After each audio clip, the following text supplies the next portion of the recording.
Killer Frequency is a first-person horror game released in 2023 for PC, PS4, PS5, Xbox One, Xbox Series, and Nintendo Switch.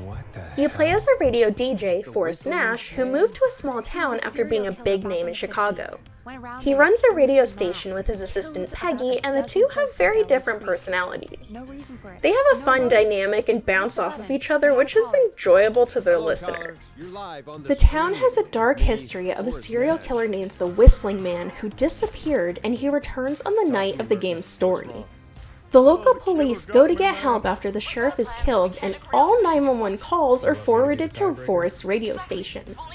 It's up to him and Peggy to make sure the townsfolk survive the night and make sure the Whistling Man is caught, along with learning the truth about him. The majority of the game takes place in the radio station, after dark.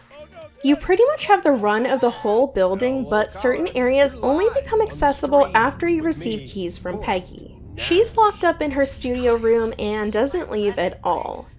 You can explore the building to look for clues and learn more about everything that's going on. Even though I knew there was no immediate danger, it was still super eerie to walk through the radio station. It constantly felt like my character wasn't safe. There's a part where you need to go outside to look for something, and it was horrifying. You'll definitely feel vulnerable whenever you leave your studio. The main gameplay is taking calls from civilians and trying to help them escape and survive the Whistling Man. Each person has a different set of circumstances and needs unique directions to make it out alive.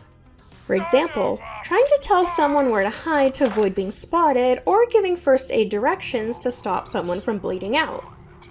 You don't have a lot of time to think about your solution, but you can stay calm and collected since it's happening to someone else. You will feel a sense of relief based on the outcome. My first playthrough, I was about 50-50 with who died and who survived. The art style is very unique and neat to look at. It really has a retro feeling. There are a bunch of old electronics that haven't been seen for a while. There's a lot to do with the environment, like just throwing wadded pieces of paper into a hoop or playing audio cassettes for commercials. I liked looking around everywhere and interacting with anything that I was able to. The voice acting was really good, but I can't say much about the character models since you couldn't really see anyone. Peggy's silhouette was the only thing you could see through the glass, and the Whistling Man wore a mask.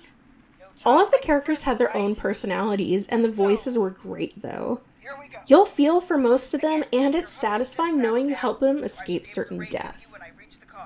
This game was very, very different from anything I've ever played before, and I enjoyed it a lot. There are multiple outcomes to every situation, and it has replay value. I streamed it on Twitch, and everyone seemed to enjoy it. It's a fun one to stream. It has some puzzles, but they're not very frustrating, and I was able to figure out most by myself. This was a fun experience, and I hope more games like this are developed. I highly recommend it to anyone who enjoys a good slasher story or horror in general. Thank you for watching the video. Leave a like if you liked it, subscribe if you want to see more content, comment if you've played this game and what you thought of it. Thank you to everyone on Patreon for supporting me, and I have links into my description to my Twitch and stuff like that. Thank you for watching.